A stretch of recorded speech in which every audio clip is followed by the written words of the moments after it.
What's up, folks? Mike for CMCC Builds here, bringing you my top 5 wish list for potential Baldur's Gate 3 subclasses in 2024. My actual wish list is something like 20 or so subclasses, so whittling this down to 5 is no easy feat. As always, I'd love to hear your thoughts, so feel free to leave your own top 5 list in the comments below. Before getting started, I wanted to wish everyone a wonderful 2024, and I hope you all had a fantastic holiday. Alright, let's do this. Number 5. The Baldur's Gate 3 Druid includes the spellcasting-heavy Land Druid, the Shapeshifter-focused Moon Druid, and the melee-centric minion-creating Spores Druid. A surprise addition for me, to be honest. As one of the 2 excellent additions to the Druid class from Tasha's Cauldron of Everything, along with the Circle of Stars and the reprint of the Circle of Spores, the Circle of Wildfire is undeniably my favorite Druid subclass.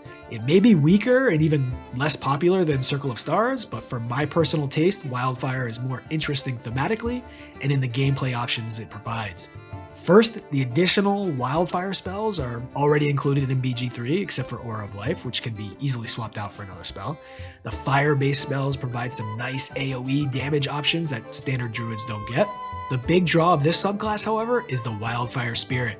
The Primal Spirit is effectively a summon with some pretty cool functionality and abilities. What's great about summons is BG3's ability to incorporate them seamlessly into gameplay, aside from the occasional refusal to jump across a gap that you don't notice until 2 hours later, but whatever. The Wildfire Druid can summon the spirit anywhere within 30 feet, causing it to appear in an explosive blast, damaging creatures in a 10-foot radius. The spirit can fly, shoot fire at a 60-foot range, eventually providing a bonus to the Druid's fire and healing spells, and summoning spectral flames from dead creatures that can damage or heal. But the primary draw of this subclass is the Spirit's teleport ability that it gets right from level 2, aptly named Fiery Teleportation. The Spirit and each willing creature of your choice within 5 feet teleport up to 15 feet to unoccupied spaces you can see. Then each creature within 5 feet of the space that the Spirit left must succeed on a dexterity saving throw against your spell save DC or take 1d6 plus proficiency bonus fire damage. You can reposition your allies to multiple locations around the map and deal damage in the process. Teleport your ranged and spellcasting allies straight up to higher ground while moving melee allies into attack range. With a heavily terrain-based game like BG3, the possibilities this ability provides, along with the added flexibility to a full spellcaster, makes me giddy even as I record this. And now I'm wondering if I should have rated this higher. Number 4.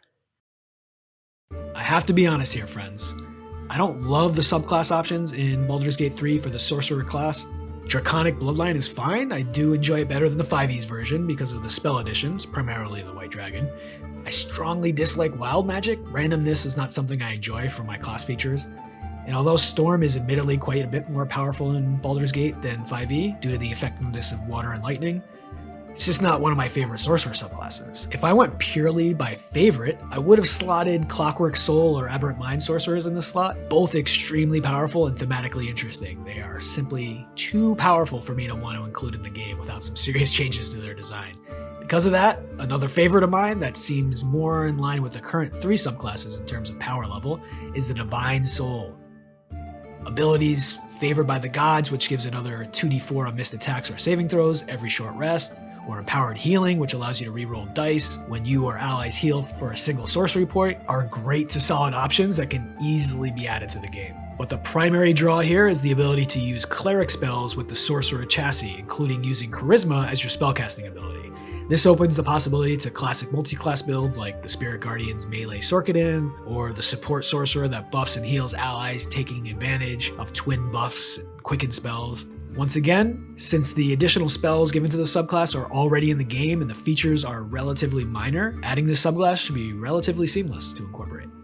Number 3. Ranger is an interesting class in the game. They included the most iconic Ranger subclass with the Beastmaster, doing a better job than the original 5e version, by the way. They included the most powerful Ranger subclass with Gloomstalker, again improving on the 5e design by nerfing it so it doesn't completely overpower the other Ranger subclasses, and then including a solid if unspectacular PHB option in the Hunter. Yet I'm still not satisfied. Your boy's a bit of a Ranger stan. I want more, and one option really stands out for me, the Swarm Keeper. Let's forget for a moment the fantastic play options this subclass offers. The visual presentation of the Swarm Keeper walking around with a swarm of spirit bats or insects, with hopefully some added NPC reactions, would be so damn cool and potentially even creepy if done correctly.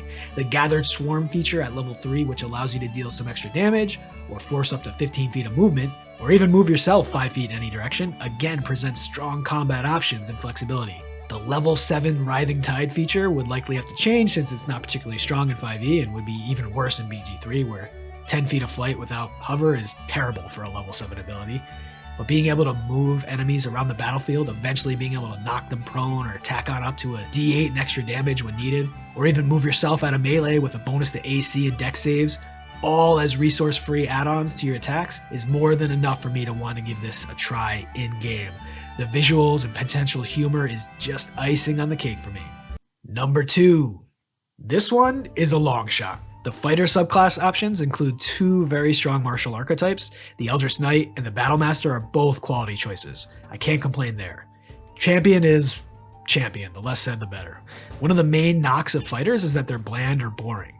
Whether that's true or not can be debated in the comments. I won't argue one way or the other, but what can't be argued is that this subclass is absolutely not boring, along with being quite powerful.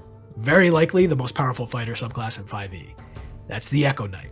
The fact that this is a campaign-specific subclass that was created by Matt Mercer for his Wildmount book, originally included in Campaign 2, means the likelihood that we ever see this in Baldur's Gate is close to 0, but a man can dream, can he? Again, the ability for BG3 to handle summons plays into the Echo Knight perfectly. Simply treat the Echo as a summon with 1 hit point that can be resummoned each turn with a bonus action. They would likely modify the abilities to have the Echo fight on its turn, potentially removing the option to attack through the Echo, but whatever they chose to do, if the core of the subclass remained, this would be a dynamic fighter option for all to enjoy. Using Manifest Echo to create a summon with all your own abilities, assuming we're attacking through the Echo, while allowing for teleportation by swapping places with that Echo, right at level 3 is incredibly powerful, but more importantly, it provides combat options.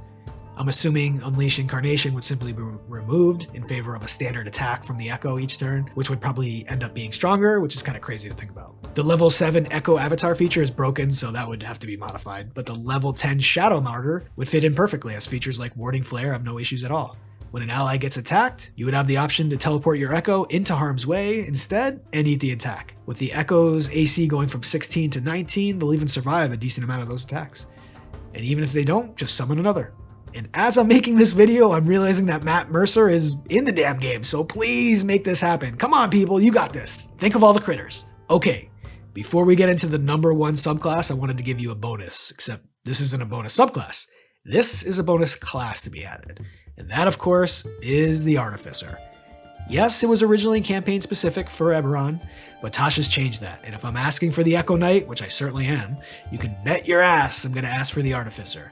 And along with that, we need the 3 big subclasses: the Armorer for those Iron Man builds, the Artillerist for those Mandalorian builds, and of course, the Battlesmith for those Luke Skywalker builds. If you're wondering what I'm talking about, and how Luke Skywalker can be an Artificer when monks and paladins exist, you must be new. Welcome. Now check out my old stuff right over here when you're done. Wink wink. Number 1. I don't know what the most popular subclass in Dungeons & Dragons is, or how we even go about answering that question. Is it the chosen subclass in the old D&D MMO? Anyone remember that game? Is it the most picked subclass on D&D Beyond? The highest rated option in the surveys? I don't know. What I do know is that among build videos, this subclass performs near the top for almost everyone's channel. And the fact that it wasn't included in the game genuinely shocked me. Of all the things Larian took out, left out, or changed from 5e, this undeniably surprised me the most. And that subclass, which tops our list for desired subclasses to be added into Baldur's Gate 3, is the Blade Singer Wizard. The War Cleric is a subclass option, the Moon Druid remains in the game, the Hexblade was incorporated into the main Warlock class through Pact of the Blade, and both the Swords and Valor Bards were included. So all the full caster melee options were carried over from 5e to BG3, except for the one that appears to me to be the most popular, at least in the optimization circles I run in. The Blade Singer is the wizardly counterpart to the fighter's Eldritch Knight. More wizard than melee combatant, some would argue not a melee combatant at all. The Blade Singer gets additional proficiencies, armor, and a weapon of choice, and the Blade Song feature, a bonus to AC equal to your intelligence mod, an increase in walking speed of 10 feet, advantage on acrobatics checks, and a bonus on concentration checks equal to your intelligence mod. This is an absolutely great feature. It's fun, it's powerful.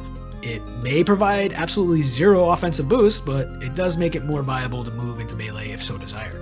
That changes with the level 6 ability, which is undeniably the best extra attack feature in all of 5e. Why? Because one of those attacks can be replaced with a cantrip, and those cantrips can get pretty powerful in the late game, especially in BG3 with all the magic items available for wizards. Song of Defense is another defensive option that doesn't add much, but it is a nice last resort to have when needed. If I were designing this subclass for BG3, I'd probably include the level 14 feature Song of Victory at level 10 to provide some incentive for characters to stay in melee. Adding your intelligence mod to melee damage isn't particularly strong, but with the magic weapon options available, it might be enough to tip the scales and keep blade singers as actual melee fighters instead of ranged spellcasters with juiced up defenses. Either way, I want to see it in the game. Fingers crossed. Don't forget to let me know which subclasses you want to see if we get any DLC content in the comments below. And if you made it this far and liked the video, please like the video. If you want to see more content like this, or even my other series like Optimizing Critical Role, The Gauntlet, 5-minute builds, fictional character builds, let me know, or even consider supporting me by checking out my Patreon where all of my builds are available through D&D Beyond. See you here next time, folks.